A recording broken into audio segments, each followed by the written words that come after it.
It's true, isn't it? Right. So you want to grow a business in Singapore, you got to go that way. No, yeah. Right? It is how it is. Yeah, Unless you disagree. It is what it is. It is what right? it is. So I think YAWN. Yeah. well, it is what it is, right? Because if you want the pitch, right? So for example, last November we became the first wrestling company here to be sponsored by the PA through the CCs. Mm-hmm. So we ran an event at Jurong Spring Community Club for like 300 people. How did that happen?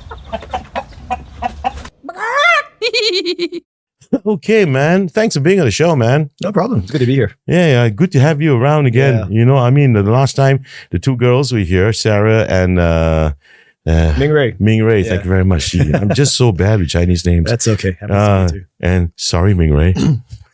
Don't scoop slam me. She'll make you do a handstand. Handstand. I recall that was a running joke that you was guys were doing. that was the catchphrase for the day, man. Yeah. Handstands. I don't know how that happened, but that became the catchphrase. Well, you know, as conversations would go, you know, sometimes things take a different turn, which is quite nice, actually. So that's why we say we have authentic conversations. But Greg, you know, I decided to call this series of I Love My Job for you specifically as that one from desk to Dropkicks. Oh, how true is that? amazing! That's poetic. That's Really? fantastic. No, Great. It's very true. Great. I think when you talk through the background as well, you probably get a sense of like it really is desk to Dropkicks, and back to desk again. And back to desk again. Yeah, because that's the bulk of my job today. So we can talk about that too as we go. Because the bulk of your job today, because you're here today at my invitation as the business owner of a pro wrestling outfit, Grapple Max. And that's the reason why you're here. It's not so much about the discipline of wrestling, because we talked about a lot about that already with the two ladies. We did. But I just want to know more about the business end of it, you know, and your journey into that and how it's been like. And what exactly do you think you can get out of this? Because if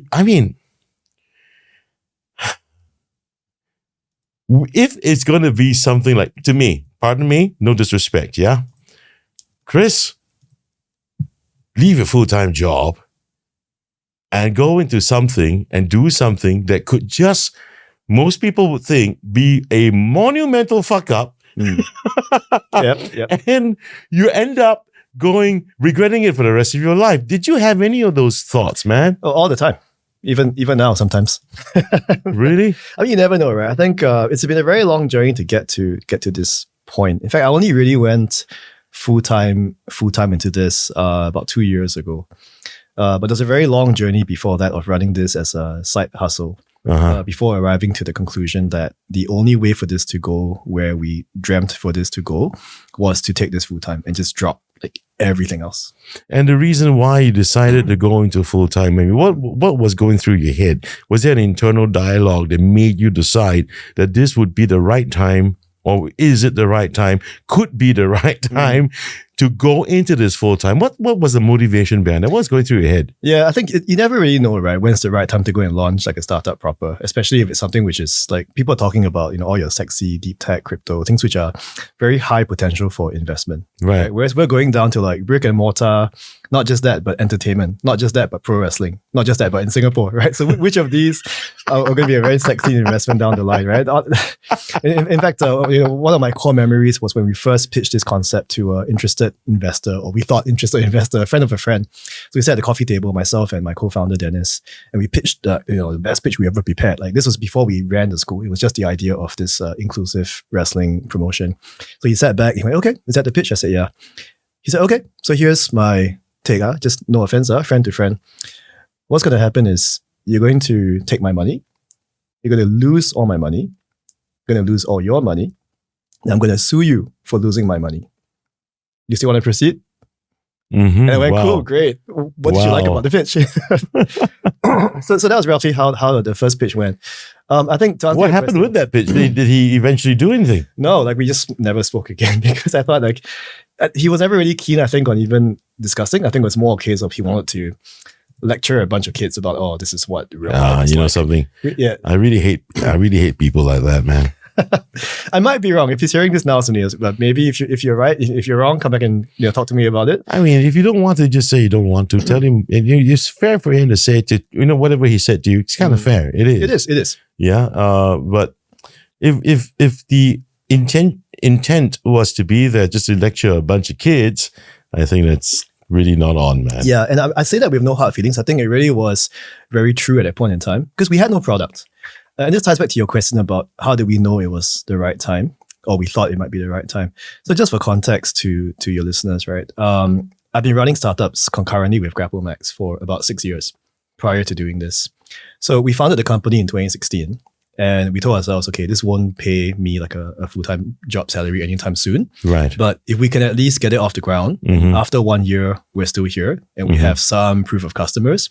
Okay, let's go, or I'll go and get a regular job again and let this run as a side hustle. Okay. So that happened. So 2016, we opened it. 2017, I went back to working and I went deep into startups.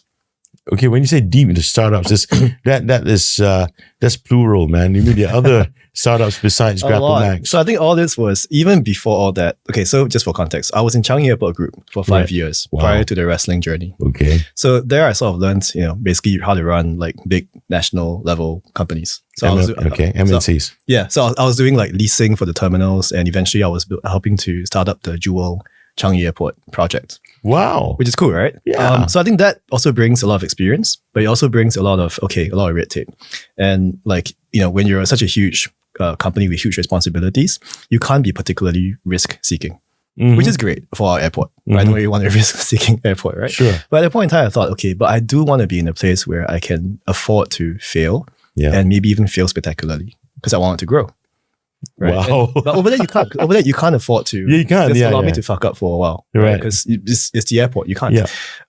So then I began this wrestling journey. Yeah. And then 2017 started working on startups. So I was in the pre-Series A seed stage startups. So I was usually helping out in terms of sales and marketing leadership strategy. So I moved from I was in a gig economy like matching startup, so helping like employers find part-time workers. Right. Then I moved to an edtech company. I moved into fitness, went back to edtech, raised about 1.8 mil for that company. Then went to my last one, which was Ninja Van. Right. So I was there for a year.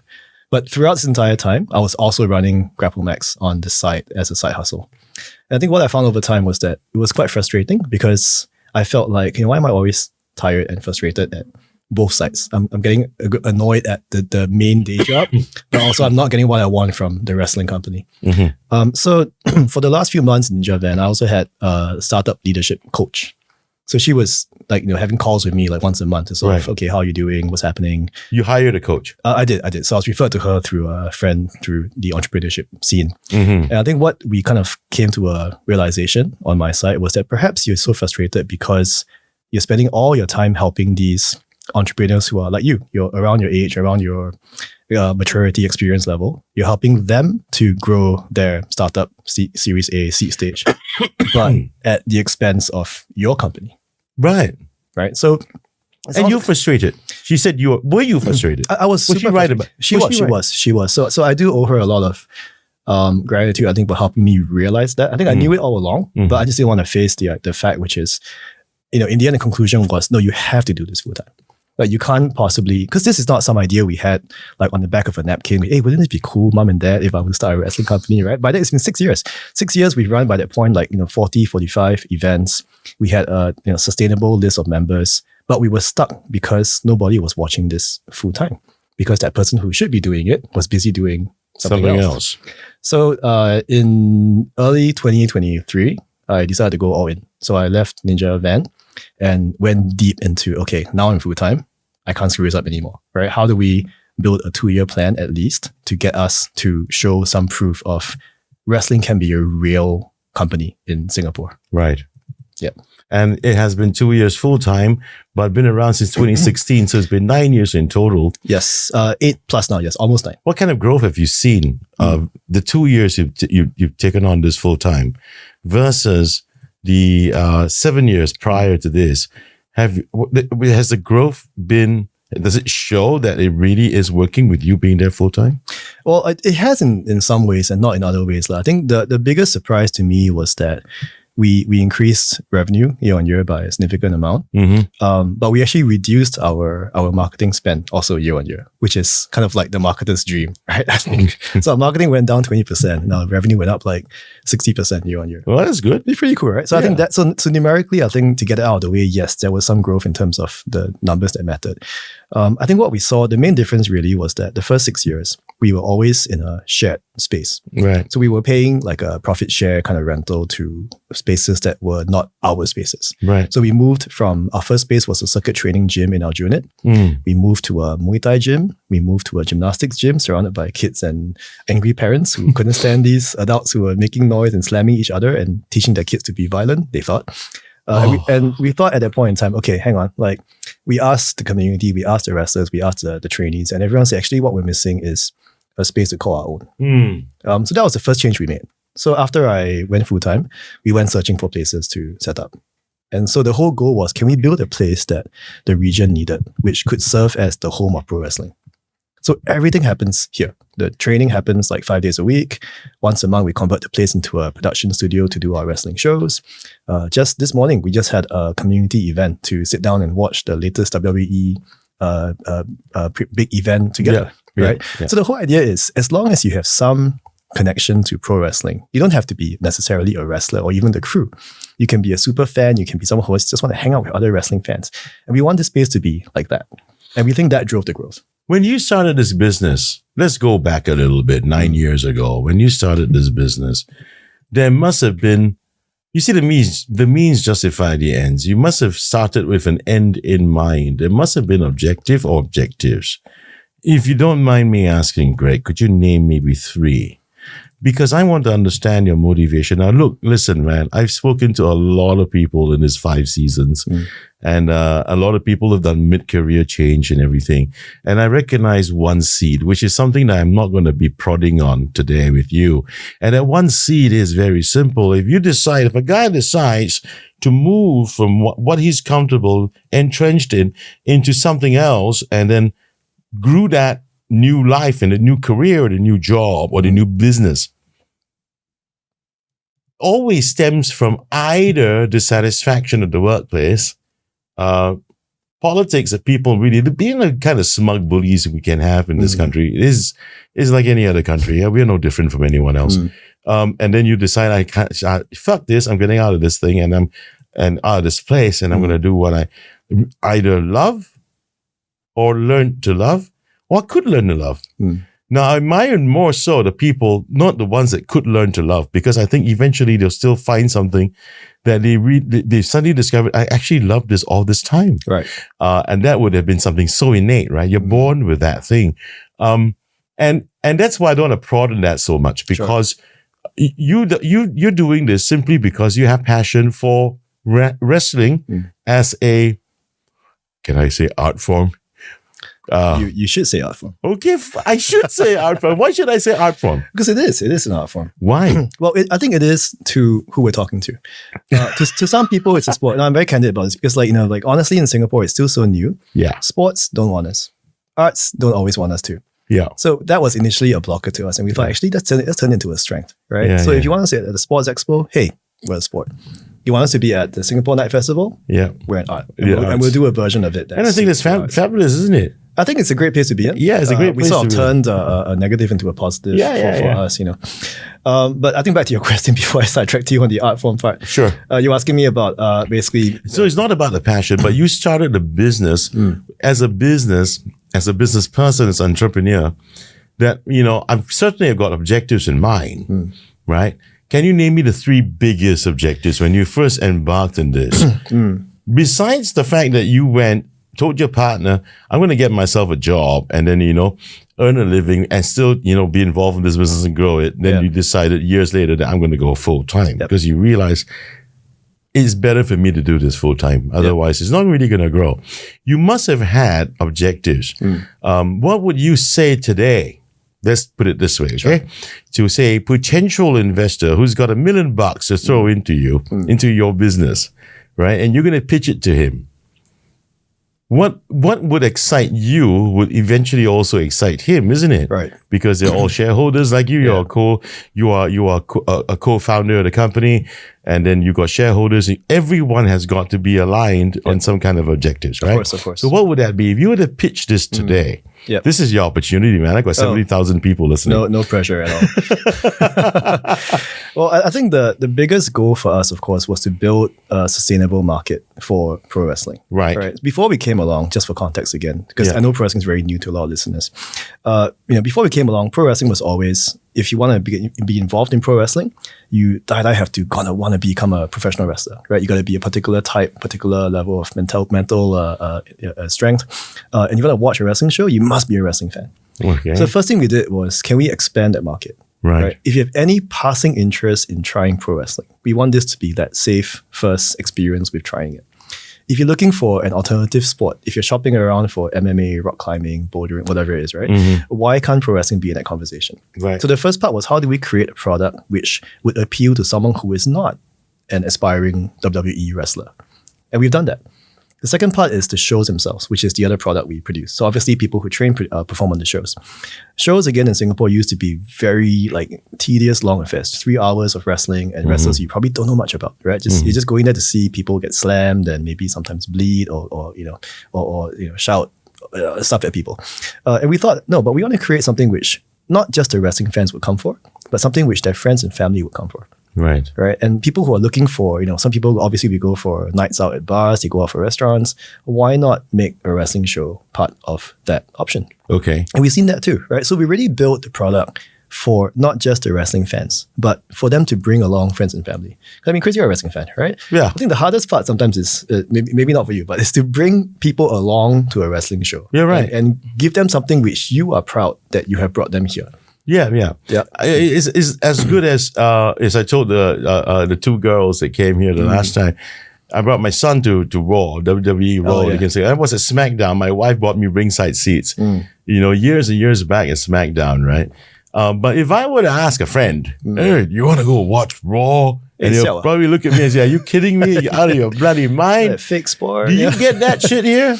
I think we used to, right? And that's exactly what we wanted to fix, which was... But no, right now, at this moment. Well, I'm sure we do, right? But I'm sure it's a lot less now because of the people we're working with these days, right? We're seeing corporates come to us, companies come to us. And I think going back to what the objectives are, we are now seeing, after 8 years of doing this and 2 years of doing it full time, we're now seeing hints of traction.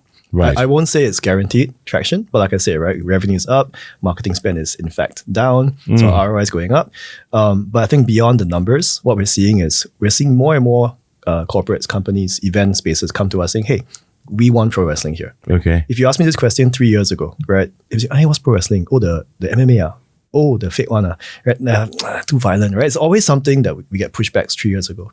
So I spent the last, 2.5, 3 years, really heavily evangelizing that this, what we do, is not about the violence. It's not what you stereotypically see from the 80s or the 90s and, girls in bikinis and mud wrestling or whatever, that kind of stuff. I like. So, okay. But you can't take that. Come on, man. No judgment, right? I mean, but you can't take that. You can't take that and sell that to corporates. You can't sell that to, say, the People's Association. Okay. Yeah, but it's true. It's true, isn't it, right? So you want to grow a business in Singapore, you got to go that way. No, yeah. Right? It is how it is. Yeah, unless you disagree. It is what it is. It is what it is. So I think YAWN. Yeah. Well, it is what it is, right? Because if you want the pitch, right? So for example, last November we became the first wrestling company here to be sponsored by the PA through the CCs.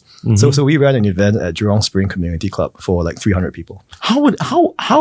How did that happen? Did you guys approach them or did they approach you guys? So first of all, we took the yawn approach. The yawn approach? Because you have to show people that you're doing something different, right? We're not just like a bunch of... No, I'm surprised that they're actually open to it.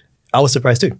So you approached them? Well, so basically, and this is cool too. So one of my wrestlers, community members, so he kind of went past the CC and he saw that they were hosting MMA tournaments. No fucking way. Yeah, right? So really? So he thought, hey, Greg, they're doing this combat sports here. You should. Oh, shit. Oh. So honestly, I think what I love about this story is that it's two levels of cool stuff. One is it's my member who first reached out to make that work. Right. So the next thing I knew, they wanted to talk to us to say, hey, we want to keep building on combat sports, and you guys seem to be the biggest around. around. Can we Right. bring you guys in to run an event? Uh-huh. And so we did it last year, and the feedback was so strong because if you look around, it was a free event and they covered the cost. Hang on, this is Please. Jurong CC. This is right? Jurong Spring CC. You know something, man? There's something about Jurong CCs. You know why?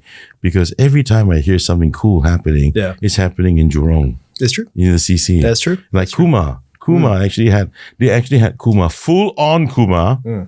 I'm not talking about the Like toned down Kuma. The new third, Yeah. safer version. Yeah. Okay, all right, yeah. I'm talking about Kuma. Okay. And they actually had him on the show and he actually said this. Hey, you're okay, no? You hired me today for what? That's interesting. So it seems to me that they do dare to go a little further. Huh? Maybe the area is different there. I don't know, man. I think so. Could be. I But think we so. are The finding, incinerating plants and all that. Yeah. I think it smells of chocolate for some reason. My army camp used to be there, so I always You're right. recall It a does smell chocolate of smell, right? It does smell of chocolate. We you're can never right. figure out why. Yeah, me too. And maybe if your listeners know the answer, please it's answers in the comments. Dude, it's incineration plants, man. Come on. It smells of chocolate. I mean, my car ended up having, funny marks on my, Oh, is that right? on my paintwork and Okay, stuff. Yeah. okay. Mm. But anyway, yes, I think Jurong, we did find a lot of interest. And what they loved about it was that the demographics was so huge. Yeah. Because I think CCs, they always want to try to attract. Did you manage to go beyond Jurong? So work in progress. So stuff which I can't announce today, unfortunately. Oh, but it is a work in progress. There is a work in progress. Okay. Where I think what I can say today at least is the response was very strong. They were very happy to see, like, number one, it was safe. There was no like extreme risk. No one was like bleeding. There was no like. Okay. It was very focused on safety. Right. It's very focused on what works for what this market needs. But I have a different product to talk to you about, which is different from this. But for Okay. this part of what we do, we focus very heavily on family-friendly, safe entertainment. Okay. Because if not, you can't grow. Yeah. Right? You want to do a pitch to an investor, this has to be the pitch. Because you can't go and say, you hey, gotta we're keep doing, it so controlled so that you can we're doing grow. indie, ECW, we're being cut with razor blades and thumbtacks. You can't. Right? No one's going to buy that in Singapore.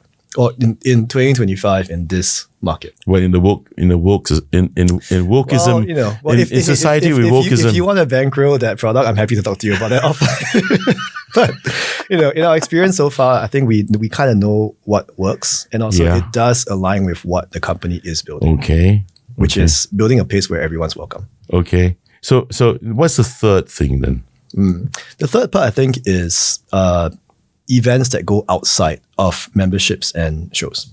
So we're doing things like corporate engagements. So for example, last year what we did was we did a baby gender reveal party, which is a kind of new concept, right? So basically we were engaged to put two wrestlers in the ring. Yeah. One was blue, one was red. Okay. The winner is the gender of the baby. Simple concept.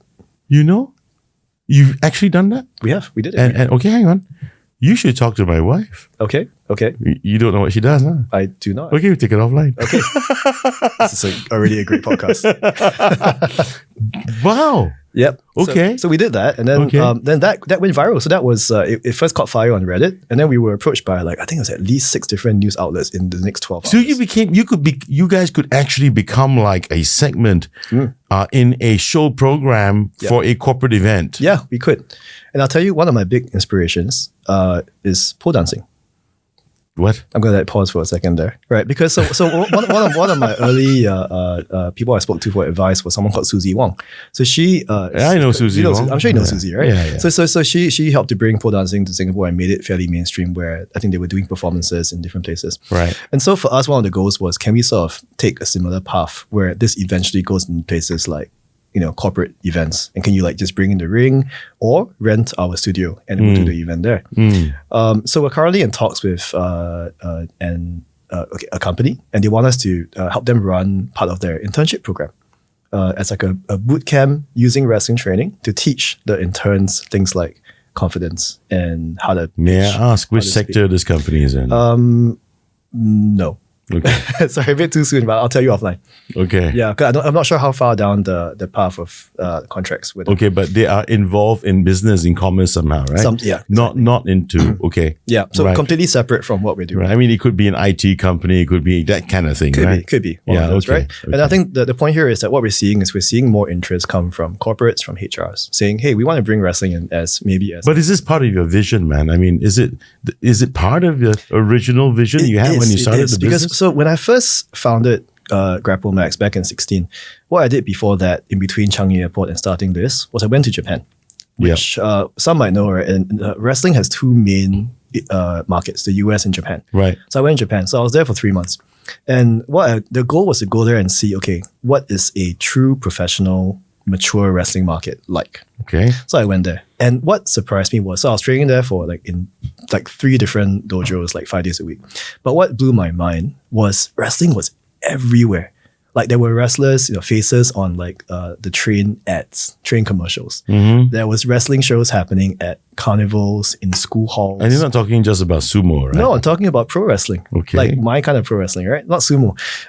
There were schools who have CCAs who encourage their kids to. No, really? Yeah, because it's been around since the 50s. Wow. So what I thought was, hey, wouldn't it be cool, right, in a country like Singapore to build a culture like that where it's someone, yeah. So I think to answer your question, it is part of the goal, which is how do we get to a point where it's such a big part of culture and society, where everywhere you look, you are no longer surprised to see pro wrestling. Actually, it's kind of interesting because if just to toy a little bit of that concept that you just mentioned about Japan and the school kids at the CCAs, if we go to the US, mat wrestling, even in the high schools, it exists, right? Yep. And then you can even get into collegiate level, get college scholarships through wrestling, not just football, NFL, not just the football thing. Yep. I mean, I don't like them calling it football, never mind. Another other debate for us. A whole other debate, yeah. Not soccer, yeah. Anyway, so it's not soccer, it's football. I assume you have American listeners too, right? So. I really don't give a shit, man. Right? Okay. As long as the orange one's in charge, I care. True. Fair. Yeah. Okay. Anyway, yeah, and our schools don't have stuff like that. As a matter of fact, a lot of schools don't even have rugby, save for the usual suspects: RI, RJ. SA, SAJC, ACS, ACJC, right? And yes, some of the colleges do have it, but you hardly hear the names.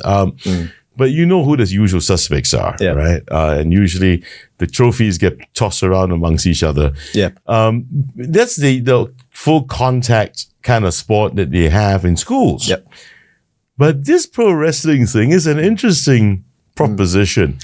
Unless, of course, the schools, MOE and the Singapore School Sports Council turn around and say, but if that's the case, we might as well just bring in mat wrestling instead of pro wrestling because that's something that can go into the Olympics. Right. You know? Yeah. I think on that point, I think it's really about who you're trying to appeal to as well, right? If you're talking about going to Olympics, you're talking about sport, then sure, I think that's where mat wrestling comes in. Yeah. But I think where pro wrestling comes in, and I think on a personal note, right, a lot of what I learned that I apply in my working environment, right, my traditional working environment, right, confidence, public speaking, eye contact, giving good handshakes, that kind of stuff, right, all that came from pro wrestling.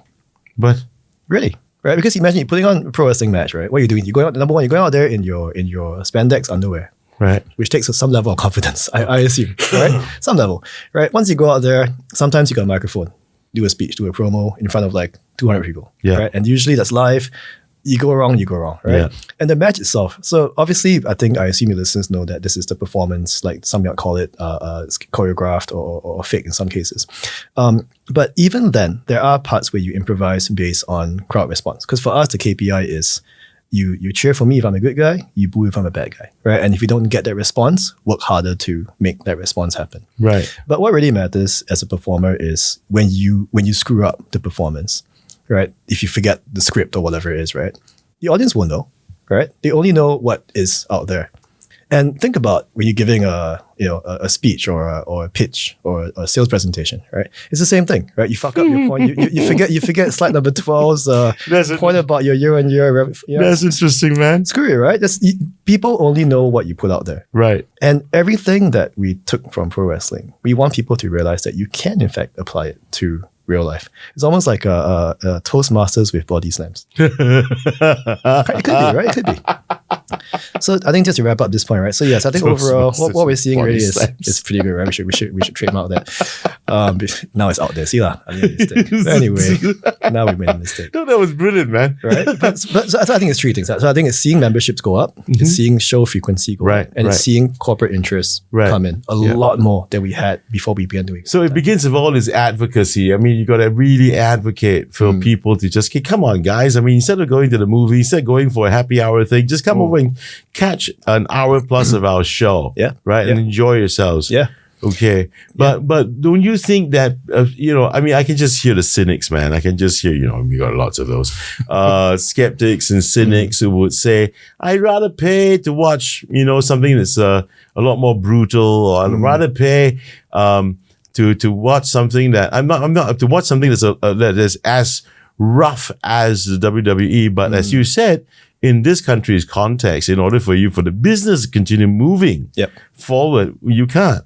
Yep, exactly. So there's no way you could mitigate that at this time. Yeah, I think you go where the market's ready to go, right? I think if they want to see something more violent, I'll say sure, right? Go watch one, right? Because you want to see real fights, real blood, concussions. The entire goal of MMA fight is to get the guy into such a position of discomfort he taps out, right? Or he's knocked out, right? Sure, there's a market for that.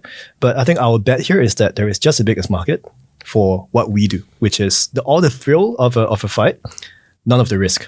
Okay, so basically, I can just sum this up for you. Pro wrestling and what Grapple Max does is that these are shows, and this is really just entertainment. Go there to be entertained. It is. Okay, and then on the sports and the healthy living part of it, I'm curious about this part. I may be wrong, but you heard of Spartans? Yes, of course. Yeah. In my gym, I mean, next to my gym, the neighborhood of my gym where I go to there's a Spartans. And I see people of all shapes and sizes, man, really of different ages as well, different genders, going there, and the way they're wrapping their hands around.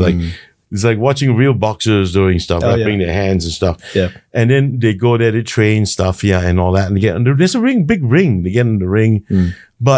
And they're sparring and all that, but it's not really sparring. Yep. So I think it's that place is like, let's go there, keep fit. I don't think they have bouts and stuff.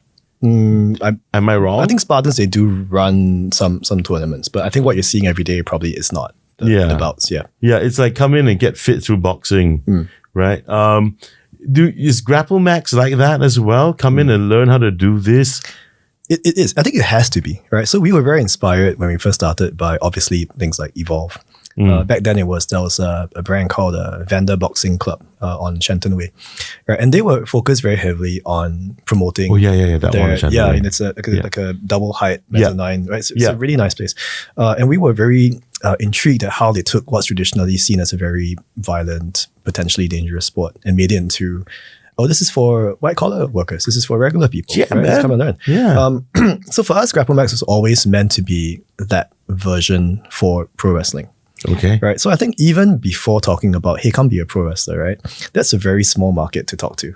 Right. But if you say, hey, no, this pro wrestling teaches you all these different things, and along the way, no pressure, but if you love it enough, hey, maybe try a match, maybe try 2 matches, maybe surprise, now you're a pro wrestler, right? You can grow the market that way, right? And the overall goal for us was to raise overall standards of safety and performance. Okay. And we could only do that by pitching to as large a market as possible. Right. And that includes the fitness market. Right.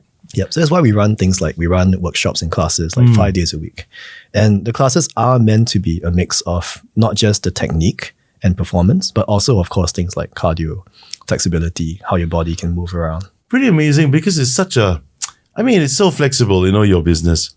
It belongs to entertainment, as you mentioned. You're saying that it doesn't belong to sport. It doesn't belong to entertainment. No, you're on the contrary. It does. It's entertainment.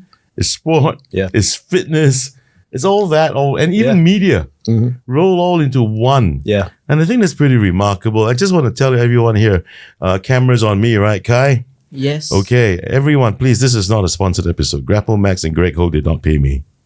And I'm not blowing sunshine up their asses just because. No, I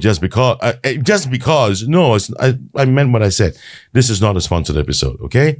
And I think it's pretty remarkable, coming back to the point. And you guys started the business just $20,000. Yes. And now, how many members do you have? More than 40? Members, we have, I think about 40 or 45. 45, yes. Okay. And then you also have had international shows. We have. Wow. So we were the first and the only local wrestling company to run a full show in Japan. And all this, when we started this conversation, we talked about that guy that I don't really like, who gave you that lecture, right? Oh, right. Yes. All right. Yes, Okay. yes. From that guy, and you moved on. Did you move on? Did you get more people invested into your business? We did. So we eventually grew the investment team a little bit larger. So most of these were obviously for people who were already in the community. So Right. people who were maybe involved. Wait. Sorry. I got to stop you there. What do you mean investment team? As in people who list of investors, basically. Okay. What's the word? Shareholders. There we go. Shareholders. How to Okay. pitch like okay. that, see I thought you started a department Can't even- yeah, I know. that goes See that? out there to hunt for funding. Can't even recall the term shareholders. Okay, sure. How to pitch like that? Don't worry about that, man. Maybe you got knocked in the head yesterday or Oh something. no, I hope not. Anyway, so we brought more shareholders Yeah. on board. Yeah. But obviously we're always finding ways to raise Yeah. funds, primarily because I'm still a one-man show right now at this point in time.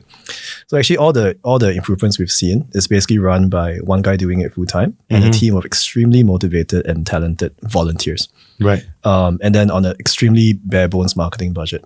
So I think the challenge for us now is, now that we are seeing a lot of traction and a lot of interested collaborators, potential clients coming in, the struggle for us then is how do we then scale and not end up losing these potential leads because, Greg can't cope with the volume.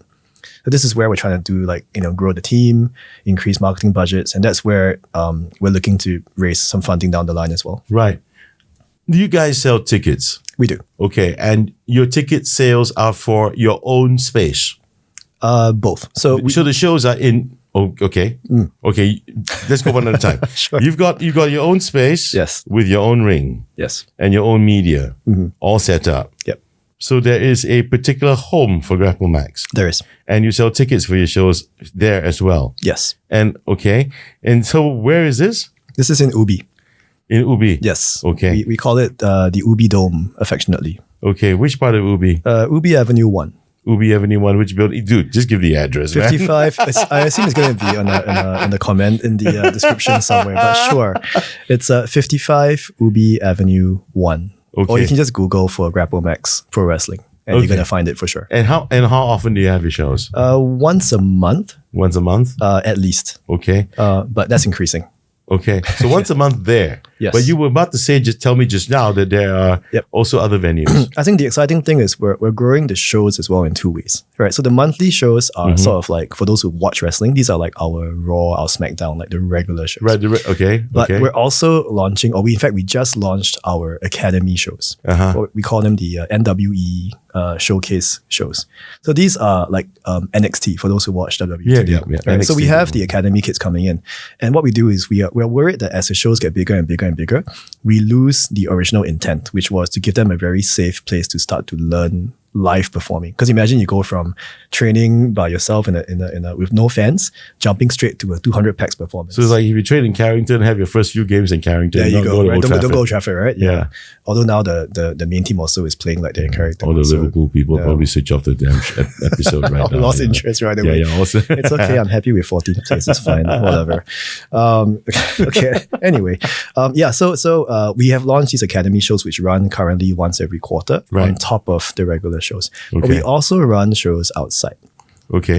And so, for example, we mentioned last Jurong and all November's Jurong show, Uh-huh. supported by PA. We work with the Projector Cinema quite a few times. So we've done 3 times with Projector. Right. And this is what we call the Fight Club series. Okay. Right. So as the name suggests, these are much grittier M18 alcohol is okay type of events.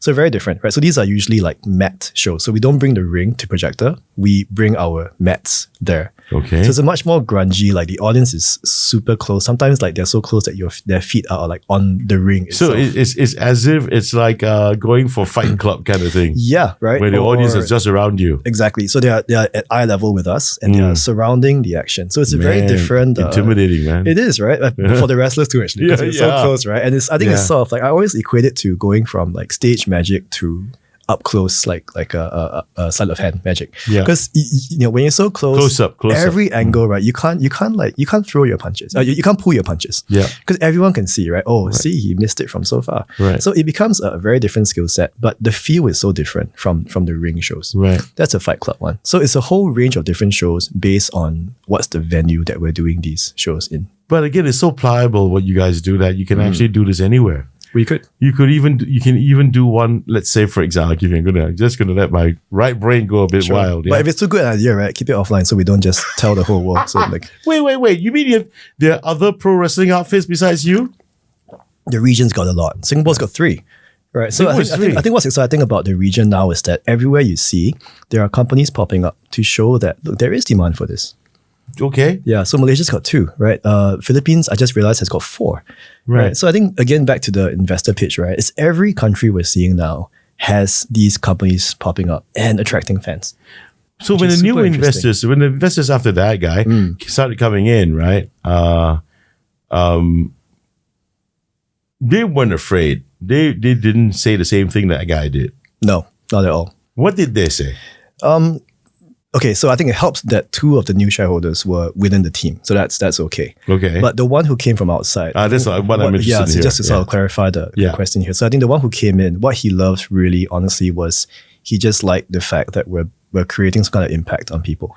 Like we are helping people to create personal branding for themselves. So he's doing this out of altruism? Yeah, because I think what you look for when you invest in something like a wrestling company, right? You're not looking for super high returns equivalent to, say, investing in a much high growth, deep tech kind of company. Obviously, we can't compete with that, right? So it has to be much more, I think, social impact based in a way that an AI firm can not possibly achieve, right? So we're talking about scale in terms of how do we help people get through the 21st century in such a difficult time to live life. So that's the intent as to how we brought people on board. Okay, but as a full-time business, right? I mean, to make it sustainable, such a very, very niche marketplace like pro wrestling. Yep. You need to have consistent revenue. So have you guys developed, various revenue streams for Grapple Max? Yeah, you have to, right? So like I mentioned, one thing is obviously revenue from memberships. So people who train with us, so they are basically buying a ticket into the community, and they get the training, they get to participate in community events, they get to do like photo shoots at our place. So we also help them do like their headshots, which they also use for their LinkedIn, which is crazy. Right. So it really is, again, we go back to how do we make this wrestling work for you besides just like, become a pro wrestler. There's much more than that. Second revenue stream is the tickets and associated things like merchandise and stuff like that, F&B with the tickets. The third stream is then corporates. I was half thinking, actually, when I asked you the question about the objectives, name me the 3 biggest objectives you guys have when you started the business. And when you said that you went over to Japan to study their model, which is not a wrong thing to do. I mean, I'm pretty sure you've done your homework. Japan, definitely. And we all know Japan, for those of us who follow wrestling, that is Japan and the US. But I was half expecting someone like you to say, Chris, I want to be the next Vince McMahon. I want to take this to that level, Yeah. How do you think WWE made its way from WWF to the giant that it is today? I mean, how did they do that? Of course, they diversified along the way. They did. Yeah, they have WWE movies and TV and stuff, right? Yep. Yeah. So that's an aside. When they made it, you can do even more. The rich get richer. Yeah, definitely. Yeah, but didn't you want to look at that model? I think the problem with that model is that it's a huge focus on being from a country which is a very strong entertainment scene. Right. Right. But if you're based in Singapore, right, how many people make it big in entertainment purely staying in Singapore? Just because you're just looking at Singapore. Of course, right? But then if you build something which can then be exported overseas, I think that's what we're looking at down the line as well. Right. Same reason why we don't call ourselves like a Singapore-based name. Right. The overall goal is how do we build something which is eventually going to be, country agnostic? How can we expand the brand to grow, say, a Grapple Max gym in a city elsewhere, for example? Then that's scalability from there. Right. But before that, we have to first show that the current model is sustainable. So what you're saying is that you need to have a conversion of sorts, of having more people here locally to buy in to the pro wrestling world. It has to be. That's local. That's locally built here. Yeah. So it's about that, right? Yeah. Because, again, 3-4 years ago, it was really just a few of us going around shouting, hey, wrestling is great. Wrestling can do this and that, right? But you don't have champions in society and community in the right places to say, hey, they're right. I agree with them, right? Whereas now we're seeing, people like yourself, right, who can sort of say, yeah, I see what they're building here. We are seeing the CCs get involved. Projector, right, getting involved. We did the Singapore Night Fest 3 times so far and running, right? National Heritage Board is supporting of us. We've worked with arts companies to do like arts collaborations. And these are all things which you could not have achieved if you don't build or establish these champions in different parts of industries. The marketing that you guys do. Yep. You must have noticed, like me, Singaporeans have short attention spans. Is that true? Right? The shortest. The shortest? I think Tell so. me more. I think so. I mean, you see Why do you say that, man? You see people scrolling, doom scrolling on the train or elsewhere, right? And the speed at which, maybe it's a boomer sort of view, perhaps. But I see the way they scroll. I have no idea how they're consuming anything of what they're seeing on TikTok. But it's you scroll and then your decision is like that microsecond, swipe or watch a bit more. Yeah. And so I assume that also applies to how they view things like marketing, commercials. Yeah. Yeah. Which is very scary, to be honest. A little bit. Yeah, no, it's a lot scary, man. I mean, look at this show, man. This is not your 15-second kind of show. Yeah. There's no way. Not TikTok friendly. Yeah. I mean, we got little bites on TikTok. Yeah, but that's about the size of it. Yeah. But I'm not gonna be part contributory to more ADD or ADHD issues, man. Yeah. But all I want to say is that hasn't this actually affected your own marketing? In terms of the attention span? Yeah. Yeah, I think yes. So we over time we realized that you must be very upfront with your message. You can't be like, oh, we're a pro wrestling collective focused on social impact and building people. It's like nobody cares, right? At least in terms of like very high level marketing, that doesn't work. So we just go straight into, this is Singapore's best wrestling show. This is a great night out for the family. This is that, right? So I think we really learned over time to just keep the message as tight as possible. Okay. Right. So you can explain it in like 5 seconds. Okay. Right. And you just shout it as often, as loud as you can to really address that habit, I guess, that we're seeing. You guys build a community. I mean, I met Ming Ray, I met Sarah, and they also attested to that. What's the biggest lesson you've learned over these last 9 years, and especially in these 2 years that you've gone full time, in fostering that strong, supportive community? Empower people, right? Give them something to take ownership over. I think when we first began running the company as a promotion, so running these shows, we realized that you can't see these people as like assets in terms of their wrestlers to go and market. Right. What do they want, right? I think they want some sense of, how do I build my personal brand with pro wrestling? Going one step beyond that, how can I do cool stuff through Grapple Max that I can then go and sell to my future employers, sell to my school teachers, for example. Right. I think that's the main thing. How do we give them, say, you are now in charge of, say, the ticketing team for a show. Right. You're now in charge of community management. Right. So we've done that, right? So for example, Sarah, who you met last time, so she is in charge of running our video recording at the events, right? And she didn't have to, right? And we could have sort of hired someone, but we thought let's try and find people in the team who are able to contribute, which in turn gives them something to add to their CVs, their LinkedIns. Right. That's the main part. I think give them roles and give them the room to grow, almost like running a real company, I guess. Yeah. Okay. I mean, I think I've got a shot of quite a group of people, right, Kai? Don't I? There you go. So that's your community right there, right? That was from last year's anniversary, I think. Wow, look at that, man. Yeah, if you zoom back a bit more, right, if you had a wide angle shot, you would see like maybe about 120 people all around the ring as well. Oh, you mean around that ring? Yeah. That's not in the shot. Yeah. So this is our studio. So this is where we run the monthly. This is the one in Ubi. So these are our monthly in-house shows. Is where you're supposed to send me an invite. Still waiting for it. I have sent you an invite. No, I didn't. I didn't receive it. I'll send you for next one. I'm sure I did. Anyway. Promise, bro. Okay. Don't have. All right, I'll send you for next one. All right. What's this thing? This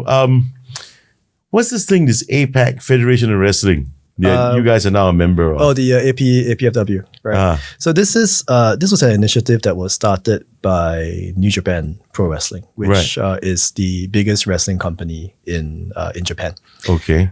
So they had this vision of how do we sort of spread to Southeast Asia and around Asia, right? The skills that we have learned over the last 40, 50 years of running wrestling. Okay.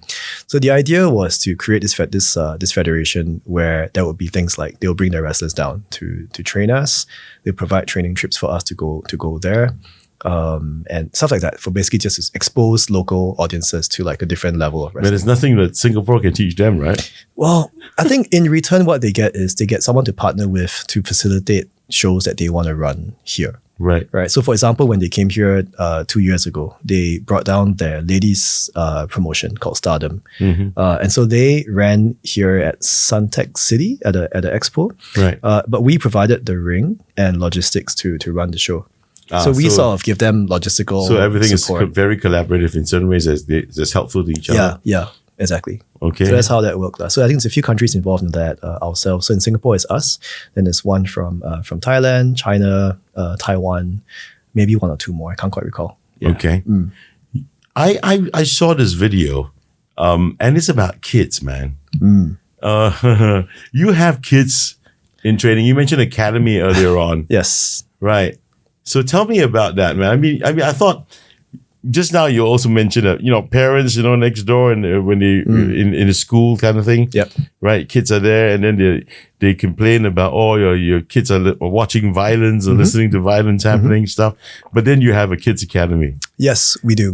Yeah. To be clear, So there are parents who are supportive of. Yes. Okay. To be clear, it's not a kids academy. So we don't train like 5-year-old kids on a regular basis. Okay. Not yet. Tell me about it. So the youngest we have now, I believe, is 11 or 12 years old. Okay. We've trained 10-year-olds before as well. So these are very much usually on request. So we do find parents who find that, hey, my kid loves playing with wrestling toys, for example, right? Okay. Or loves watching wrestling on Netflix or TV. And he's got so much energy, right? Can you take him in and teach him to learn wrestling in a safe and positive environment? So we have done that. Someone brought in his 16-year-old kid and said, hey, prepare him for NS. I said, wow, sure not. He said, yeah. I said, yeah, this is the performance, not the MMA. He said, yeah, I know. I want him to learn confidence because he's very shy. Oh, So we realized, there is something here, right? So 16-year-old kid. yeah, just waiting 17. So waiting for the call up to go to BMT lah. Right. So that's what the request was. So we know there is some demand that has come up over time.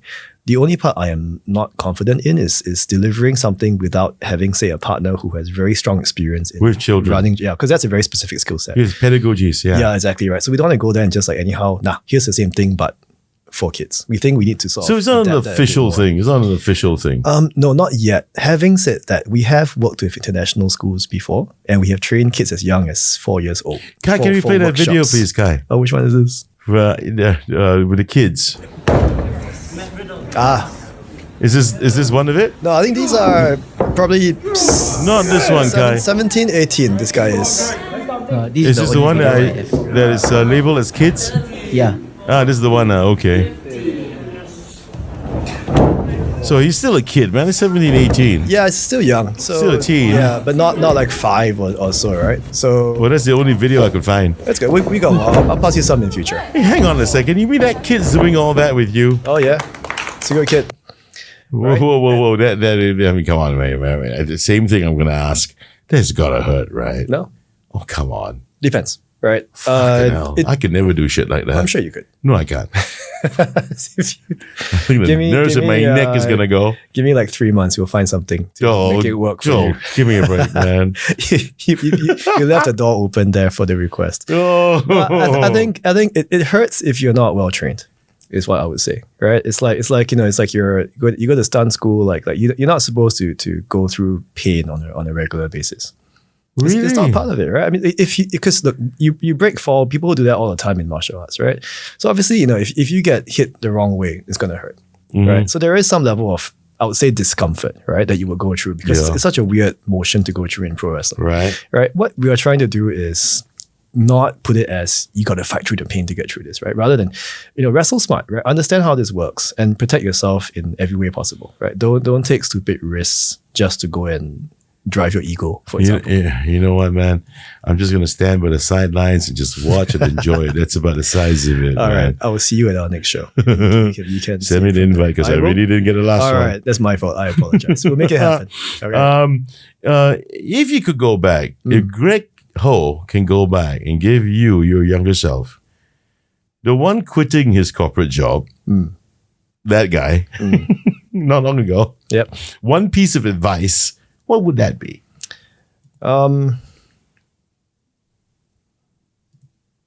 Don't wait for perfection. Don't Just- wait for perfection. Just get it out there.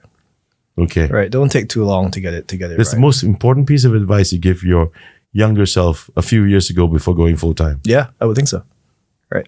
And I think because we have now sort of forced ourselves to be so aggressive in terms of let's just try everything. Let's go to corporates, let's go and run corporate training, let's go and run boot camps, let's run this and that. Like who is stopping us from running a show for 1,000 people, for example? Right? Just go out there and find people who want to work with you and make it happen. Before it was like, oh, how do we get there? Like how do we draw the roadmap to get to that? Right. And sometimes you realize that you don't really need that. Yeah. You just gotta find people who buy into your story and magic sort of happens from there. And at this time in your life, having committed yourself completely full time, on a scale of 1 to 10, in all true honesty, I know we're on camera, in all honesty, mate, Scout's honor, yeah? Scale of 1 to 10, your confidence level on how far Grapple Max, beg your pardon, Grapple Max will go. Scale of 1 to 10. 9. And what's the reason for the Why one? 1? The 1 is if we made a gross miscalculation on the market size. Okay. People who are out there who watch wrestling but don't know about us yet. Okay, that's fair. That's the scary part. That's okay. That's fair, man. Last question. Okay. It's actually been an hour. Oh, really? Yeah. Wow. That was quick. Oh, yeah. Real quick. Everyone feels that way. Yeah. Yeah. I don't know why. Okay. Looking ahead, Okay. what's the one thing you want Grapple Max to be known for? What legacy do you hope to leave on the Singaporean entertainment scene? Asia's biggest pro wrestling company. Oh, now we talking, baby. Yeah. It has to be. It has to be. It has to be. The whole fucking show. I was just waiting for that. Yeah. I was waiting for that too. So I'm glad we got it out there. Okay, can we have, I'm pretty sure I have got that done, Kai. Can we have Grapple Max come up, please? Let me check. Right. Max. Noah. I don't think so. Oh my, I didn't slice that one out. Okay, can we put up that picture of the ring again? Of all of them on the ring of the anniversary picture. Yeah. Let's put that one up. We also have the Dropkick picture. Ah, okay, put that one even better. Here you go, man. Oh, wow. This is a long time ago. There it is, man, from disc to Dropkick. Incredible. Yeah, and then can we put up the Grapple Max picture again, man? Who is that guy you were drop kicking? He's a Malaysian. So this was one of our... That was a big dude, man. He's a big dude. It's a big dude. Yeah, he once had a show where he slammed someone into the ceiling because that's how tall. No That's how tall shit. he was. You tell me that doesn't hurt, huh? Oh, Thank we you did- very much, man. well- Come on, Greg. If you do it well, right, the injuries don't come. I'm a big guy who's a chicken shit. If you do Okay. this well, that's the important part. If you do this well and get a good school, that's the important part. And there you go, the good school people. The picture's up there again. Once again, Grapple Yes. Max. Easy to find them. Google them, please. And then, give it a shot, man. Go check out the shows. Have some fun. Bring some popcorn, and scream your lungs out, man. Or even if you want to keep fit, just go down to Grapple Max. And this is a free show. I'm not being paid to say all that shit. Yeah. So, Greg, thanks again for being on the show, man. Thanks bro. for having me. This is a lot of fun. Yeah, I mean, I had fun. I'm glad you did. Yeah. And I wish you the best. Thanks so much. Really, I Appreciate really it. wish you the best, man. I mean, to me, this is exciting stuff. I hope so. I hope Yeah, so. so exciting that I would not have left my job for full time. It's a tough decision, but hopefully it pays off. Yeah, I'm a chicken shit, so I'm not you. Yeah, I see. Okay, man. Thanks again. Thank you so and much. everyone, thanks for watching the Chris Hansen Conversation. It's still season 5. We are midway through, actually, almost midway through the season. But please keep watching us every Friday, 8 p.m. on CCB TV Podcast YouTube. Until next time, bye-bye.